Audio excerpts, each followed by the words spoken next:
Alright, so we're back in Substance Painter, and as you know, I've been kind of complaining about this leather material the whole time, and I'm finally going to do something about it. So in this little section here, you can see I'm kind of starting over with the leather. I turned off both of the old shaders, and I've got the same leather rough material, and I'm just redoing some of the settings and just trying to get some better results from it. You can see I was messing around with some of the edge settings, the procedural there, and I just really wanted to play around with it and get some different results.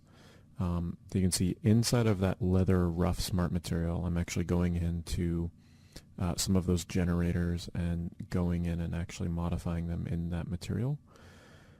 The model of the leather has some folds sculpted in, and so they were catching some edges that I wasn't really happy with. You can see those lines. And so I wanted to really get in and figure out something that would work better for that. So you can see there's a lot of just tons of back and forth, inverting it, going back, dialing the wear up, dialing it down until I can find a really nice balance. It's also a lot of trying to go in and dial that noise and that cloudiness that you see, and really going in and just trying to find some harmony for all of these different aspects of the shader. And it's not exactly an easy task. There's definitely a lot that I was trying to, a specific look I was trying to get. And at some point here I'm actually trying to go in and mess with the specular, make sure that I'm happy with the way the glossiness is reacting.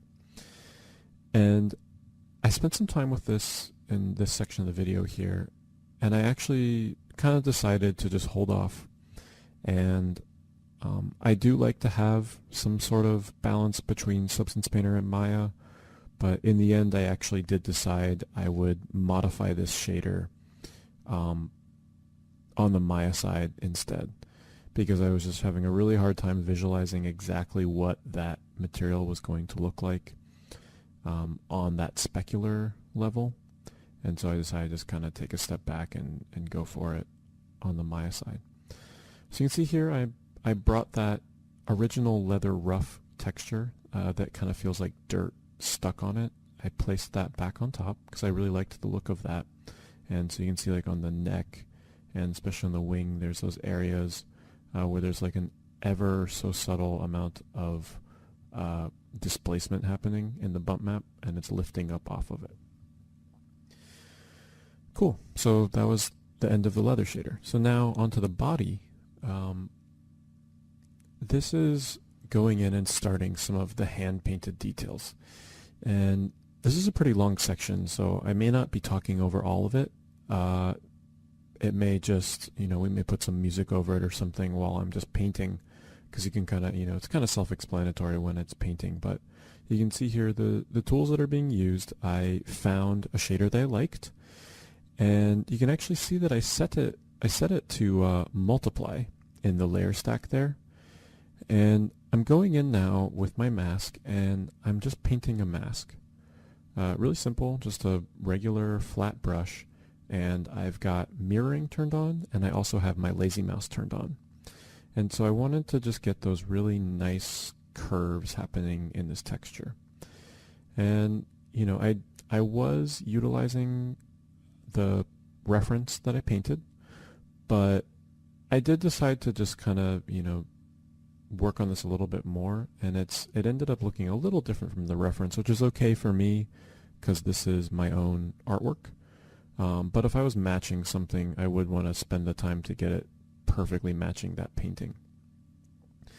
I also found some of the textures that are going to be going into this polished area where it's a little darker and brighter specular.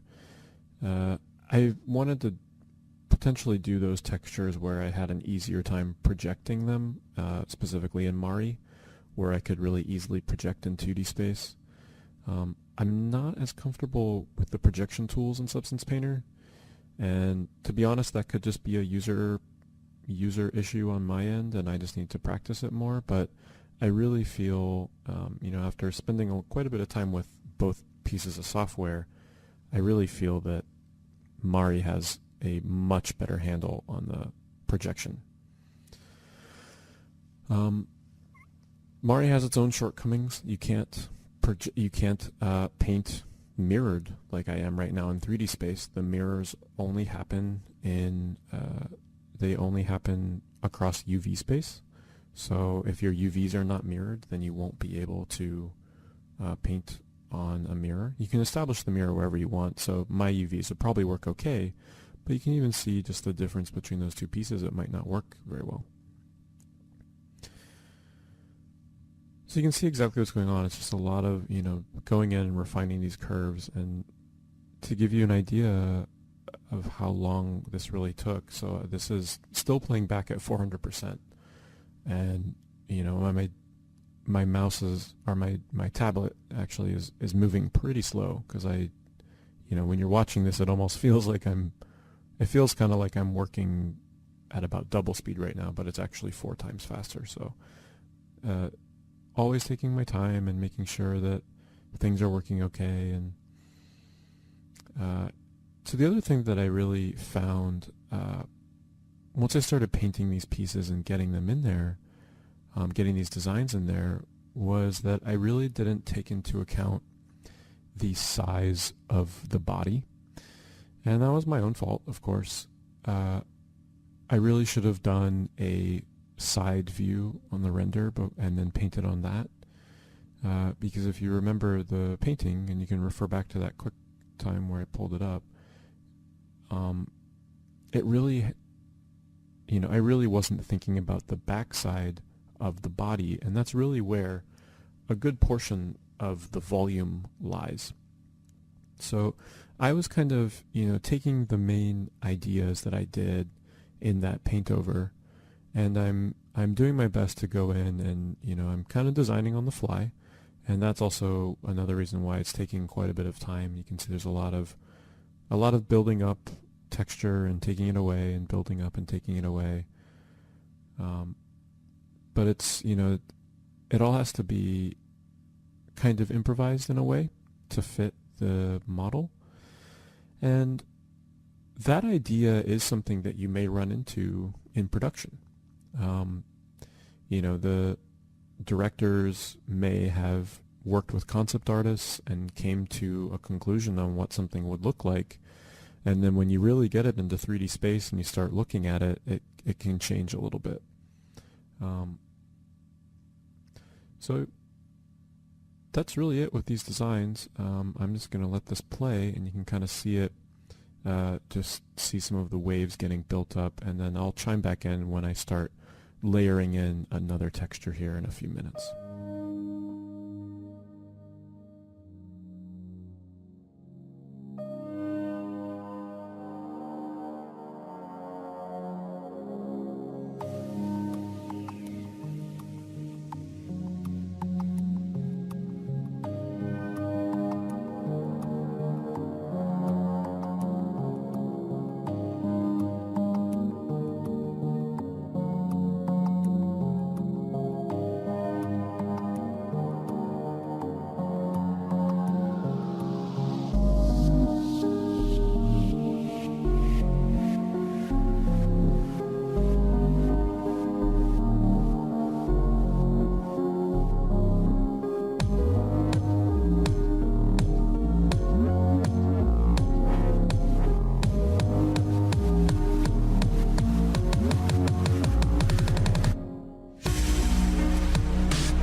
Cool, so I wanted to chime back in here now, and what I decided to do, so if you remember the concept, there was actually a lighter colored metal inside of the waves so that they would stand out.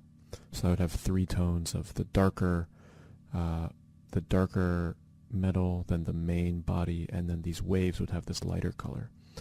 So I'm going in and finding a texture that I want to use. So I'm trying to see what it looks like if I put in that layer that says platinum, and so you can see that's that new shinier platinum, and I'm now experimenting. You can see I'm trying the different blending modes, and I'm trying to find something where I can maintain the original fidelity of the textures that I had, and not just totally dominate it. And I actually went back to just the normal over blending mode, and I just have the opacity dialed down a little bit. So you can see there I'm trying to match that reference that I painted for myself, and I'm actually just going to have that completely masked off, and I'll be able to fill that in once I have my lines outlined for the waves. And so the waves here, it's the same kind of thing. It's just, it's a lot of like finding that perfect stroke, that perfect line quality. So the lazy mouse is turned on, and it's just a lot of, you can just going back and over, and I don't have the steadiest hand in the world, so I went back over this many, many times until I really felt it was perfect. This kind of stuff's always a little funky. I will mention also Substance Painter is definitely not on the same level as something like Photoshop for this, and how reactive it is.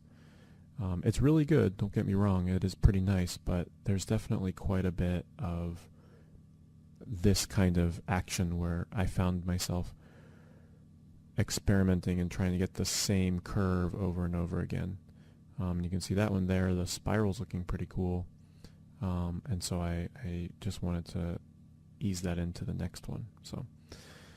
And that's really it. So I'm going to stay quiet for another little second until I start filling that in with some white, and you can just kind of watch me figure out the rest of the curves on the waves.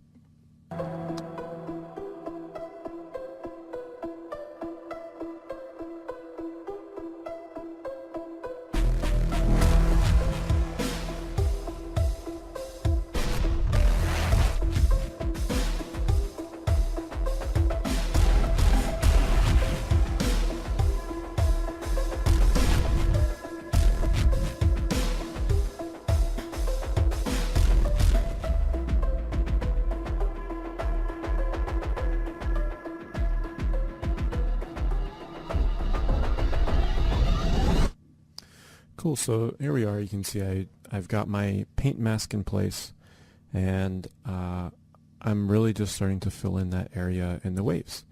And the goal here was to just get this brighter color, and so that platinum material is sitting right on top of the other materials, and you can see the steel goes over top of it, but I still have to be careful and mindful trying to keep that within the boundaries, because my steel shader that I have is set to multiply.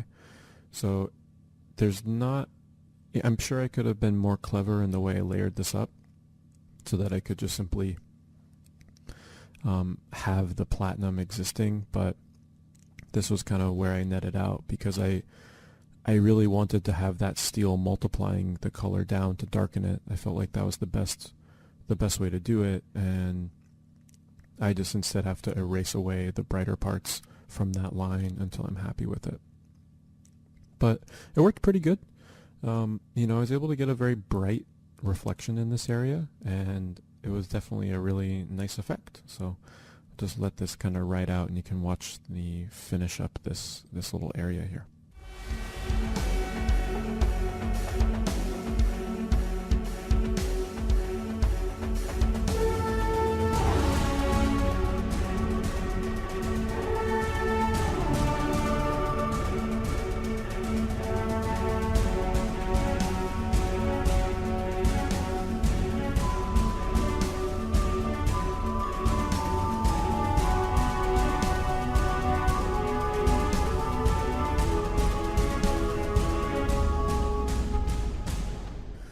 Cool, so now that the white is all painted in there, I wanted to break that up a little bit more. So, I turned back on all my other layers, which is awesome. You can see how that rust is holding it out. It's beautiful. The brass layering in where it's supposed to be the hammered metal. But I did want to just see what would happen if I put some scratches into that, that area that's been tooled out and darker. So, and you can see that I actually was really happy with how it looked, and so I went in and started working in some noise as well, so that it would just be sort of not perfect, And right now the shader is actually set to be really reflective, but I'm going to work on that a little bit later. Cool, so in this section you can see I'm going into that steel shader that I had, and I'm just starting to adjust it a little bit. I'm starting to play with the bump map a little bit. I was trying to research what you would have to do to get some metal like this. And so, there's definitely some sort of tool involved, and I'm trying to think what he would have to do by hand to kind of etch in this design. So if he did etch it in with like a Dremel or something like that, it would have a lot of almost like a tooth to it, and there would be something kind of built up over the top of it. And so it's, these I'm starting to get into this point now where I'm having to really modify the little pieces. So you can see I'm bouncing between the specular roughness and the base color, and I'm starting to change individual channels instead of just creating masks and holding out these different layers. You can see now I'm actually going in and working on the color of the rust. That was something that was bothering me, and I wasn't, I was not totally happy with the way it was looking. It was a little bit dark in places, so I'm going in and I'm adding some additional just brightening, lifting that up a little bit. So and I'm also going in and trying to get a little bit more bump happening on the rust itself. And this is kind of my workflow and how it starts working here. So you can see I'm trying to get in there and add some additional little areas of rust, and so I'm trying to figure out the best brush to use. I'm experimenting with some stuff, and actually, so you can see I felt like that area of rust was a little too much, and so I'm trying to paint some of it out. And then I can bring some back in, and it's a lot of pushing and pulling, and it's a technique I like to use a lot. I find if you just simply paint one layer, you don't really get the feel for how something would really build up. And you can also overdo it really easy. So I find it's really nice to go in and build things up and then erase it back and build it up a little bit and then pull it back. And so here I was thinking, what would happen if this bird was flying around? There would probably be a lot more scratches on the front of the bird than anywhere else, and they would kind of follow the contours of the shape. So I wanted to accentuate that shape as well, and I'm definitely leaning more towards the areas where there's little grooves, and so if the dirt and dust was hitting it, then it would be piling up in those areas. And right here, same thing. So I didn't really have much rust on the head yet, and so I wanted to start painting in these masks, so I just copied and pasted that shader again. the rust shader and got it up in there, and then I started painting some of those scratches around. And you know, same thing here. So the wings and the steel bar that's connecting the leather and the wing metal pieces together didn't really have much detail yet, and I hadn't really put any rust on it yet, so I'm copying and pasting this around and getting it all sorted so that there is that, you know, that harmony. I use that word a lot, but it's a really important part of it, you know, getting those shaders to feel like they're all in the same world. You know, here I was thinking, again, it's like the pieces of the bird that would really have the most detail on them. And so if he's gripping things and his little feet are dangling below him, they'd be getting hit with a lot of stuff. And so that was the idea here, is going in and painting some of those scratches. So this is the area around his little compartment. And so I copied that rust shader in, and I just needed to dial it. And make sure everything was sorted okay. And so here what I'm doing is the same detailing work that I did with the clean brass on the beak. Again, I want to get some of that in some of the other areas where there's brass. So I'm starting out with the feet and just getting in there and really painting that around. And once I'm happy with the amount of scratches, I am going to need to go back and make sure that none of that is affecting the areas that don't have a brass shader on them. So pretty cool. You can just see how amazing it is to just get such a high fidelity of quality of texturing going through these pieces. It's just totally mind-blowing to see how quickly it can all come together. You know, when you're doing it and you can see it, you know, you're tumbling around this thing in real time. It's just totally, you know, if you've been painting textures a long time, you can definitely appreciate just how much time this is really going to be saving.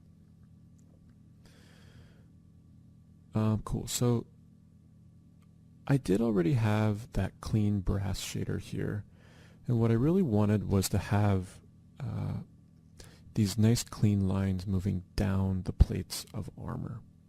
So I wanted some additional scratches, and I wanted to spend some time on this because I was imagining some up-close shots where I would see some of this, where maybe he would fly over the camera or something like that.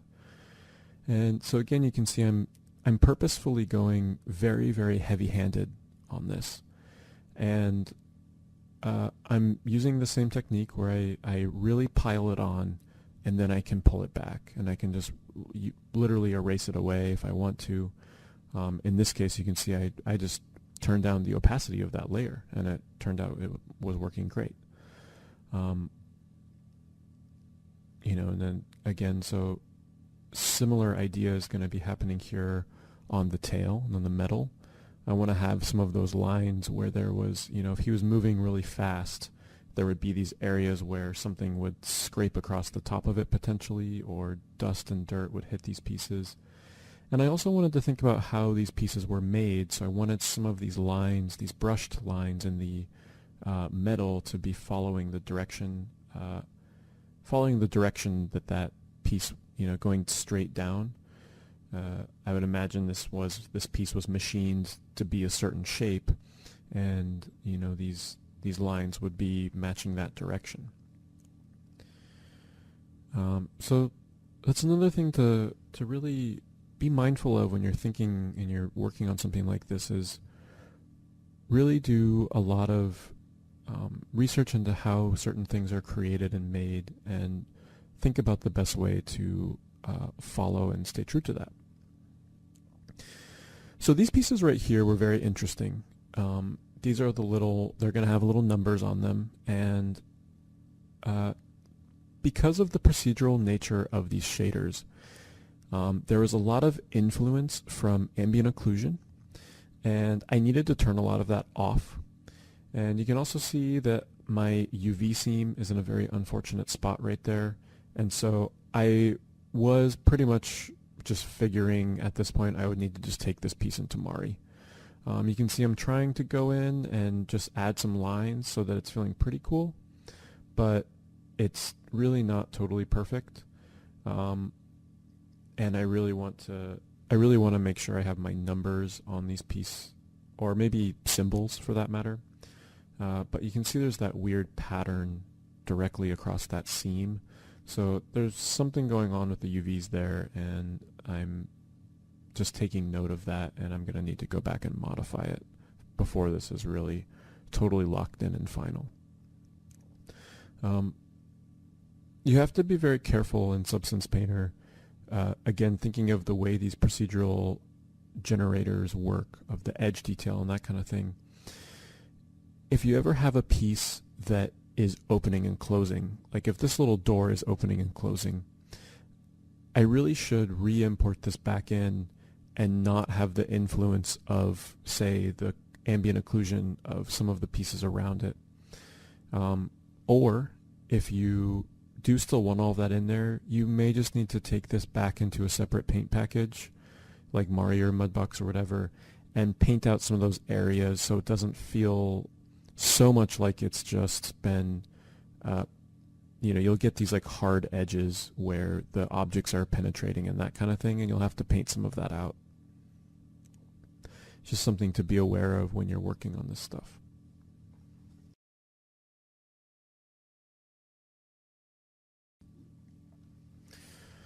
So as you're following along, you'll probably notice this is now the third time I'm going back to this leather, and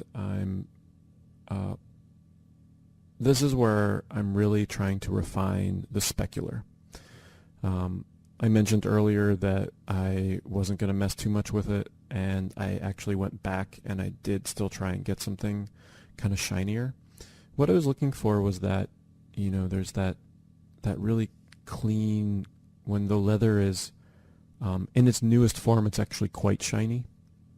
And so I'm actually trying to paint some areas in my specular map there on the metallic channel and just get some areas where it's the glossiness is held out and a little softer and also a little brighter.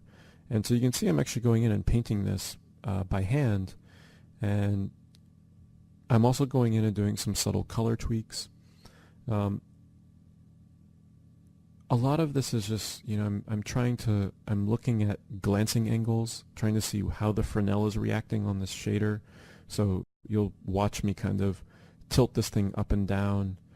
And, so the reason I'm bringing in these shaders, even though I'm pretty happy with the look, I'm not exactly happy with the specular quality yet. And that was what I was analyzing. So you can see I did a search in the Smart Material library down there of the leathers that I currently have. And I was just trying to see what some of those other leather textures did in the specular and seeing if my values were kind of in line with that, or if there was any, noise patterns or something like that that I could grab out of them and place into the other shader. And so this one that I'm kind of fiddling with here, you can see actually started looking kind of cool. And so this pattern here that I found in one of those other shaders, I did actually, when I was messing with the settings, I did really like it. And so you can see I tucked it into my leather rough shader and I set it to overlay, because it had this really nice richness in that added a bit of warmth to the shader. And so by setting it to overlay, I was able to get some of that color into my shader that I felt like I was missing. You can see the leather has a really nice red, a much more warmer color to it, a little bit more saturated as well. So right in here, I decided to go in and project some stencils. I actually grabbed some symbols for all sorts of stuff. You can see there, that's like a tree of life symbol. And I just wanted to play around with it and see. This was not really in the original Photoshop. This was just something I was thinking about while I was working. And so I'm using my clean brass shader, and I'm just seeing if I like any of this. I actually didn't end up keeping all of it. I went back and forth a lot, but I'm just going to let it play out so you can kind of see. I'm going in and I'm just experimenting with some different stencils and textures to see if I can get some filling out additional details in these pieces.